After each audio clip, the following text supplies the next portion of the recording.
আজকে জেনে নেব সিজেপি পার্টিটা আসলে কি এবং কিভাবে তার উৎপত্তি। এখন ইনস্টাগ্রামে বিজেপিকে টক্কর দিচ্ছে সিজেপি। জেন জুই আন্দোলনের সূত্রপাত হচ্ছে ভারতে। কি এই ককরোচ জনতা পার্টি? সিজেপির সদস্যপদ পাওয়ার জন্য যোগ্যতার মানদণ্ড রয়েছে। বলা হয়েছে বেকার, অলস, সারাক্ষণ অনলাইনে থাকা এবং পেশাগত ক্ষেত্রে ক্ষোভ প্রকাশ করার ক্ষমতা থাকলে তবেই এই দলের সদস্য হওয়া যাবে।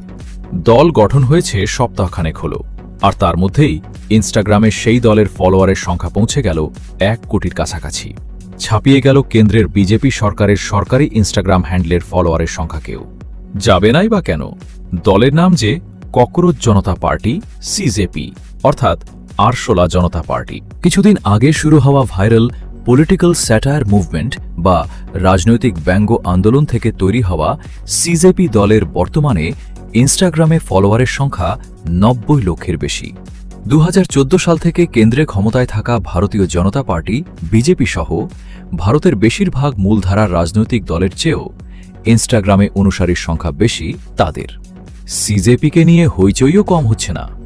দেশের অনেক নামি দামি ব্যক্তিত্ব, এমনকি রাজনৈতিক নেতারাও ইনস্টাগ্রামে ফলো করতে শুরু করেছেন ওই হ্যান্ডেলটিকে। কিন্তু কি এই ককরোচ জনতা পার্টি, সিজেপি তৈরি বা হলো কেন? বেকার তরুণ তরুণীদের একাংশ আরশালার মতে আচরণ করেন বলে দেশের প্রধান বিচারপতি সূর্যকান্ত মন্তব্য করার পর। সুপ্রিম কোর্টের প্রধান বিচারপতির মতে ওই তরুণ তরুণীরা কেন পেশায় স্থান না পেয়ে সাংবাদিক, সমাজ মাধ্যম ব্যবহারকারী বা তথ্যের অধিকার কর্মী হিসাবে কাজ শুরু করেন ও সকলকে আক্রমণ করেন।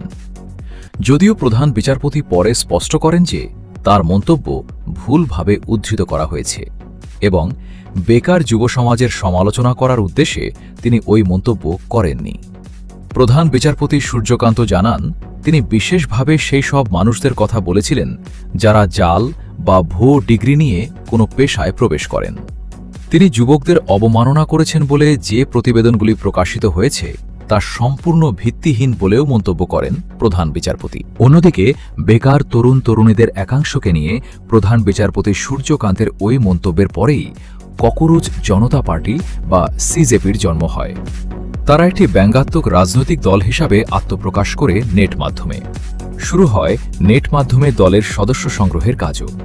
সিজেপির সদস্যপদ পাওয়ার জন্য যোগ্যতার মানদণ্ড রয়েছে। বলা হয়েছে বেকার, অলস, সারাক্ষণ অনলাইনে থাকা এবং পেশাগত ক্ষেত্রে ক্ষোভ প্রকাশ করার ক্ষমতা থাকলে তবেই এই দলের সদস্য হওয়া যাবে।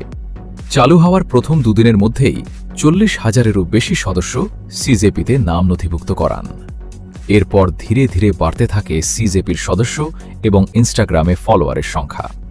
সংবাদ মাধ্যমের প্রতিবেদন অনুযায়ী ইতিমধ্যে তৃণমূল সাংসদ মহুয়া মৈত্র এবং কীর্তি আজাদ সিজেপির সদস্যপদ গ্রহণ করেছেন। দলে যোগ দিয়েছেন সমাজবাদী পার্টির প্রধান অখিলেশ যাদব, বলিউডের অনুরাগ কশ্যপ এবং কঙ্কনা সেন শর্মার মতো ব্যক্তিত্বরাও। নিজস্ব নির্বাচনী ইস্তাহারও রয়েছে সিজেপির। সেই ইস্তাহার অনুযায়ী দলটি নিজেদের ধর্মনিরপেক্ষ, সমাজতান্ত্রিক, গণতান্ত্রিক এবং অলস বলে বর্ণনা করেছে।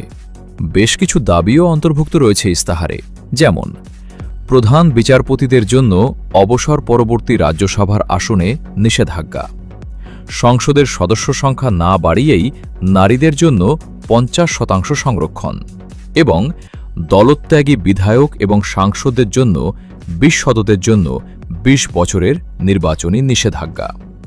দলটি central board of secondary education সিবিএসইকে পুনর্নিরীক্ষার ফি বাতিল করারও দাবি জানিয়েছে। বিষয়টিকে প্রকাশ্য দুর্নীতি বলেও আখ্যা দেওয়া হয়েছে।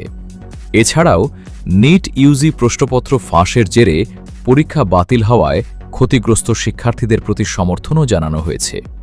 দলটি একটি ভার্চুয়াল জেএনজি সম্মেলন আয়োজনের পরিকল্পনা করার কথা ঘোষণা করেছে এবং এটি আয়োজনে সাহায্য করার জন্য তরুণ সমাজকে আমন্ত্রণ জানিয়েছে। অনেকেরই প্রশ্ন, সিজেপির মুখ বা নেতা কে?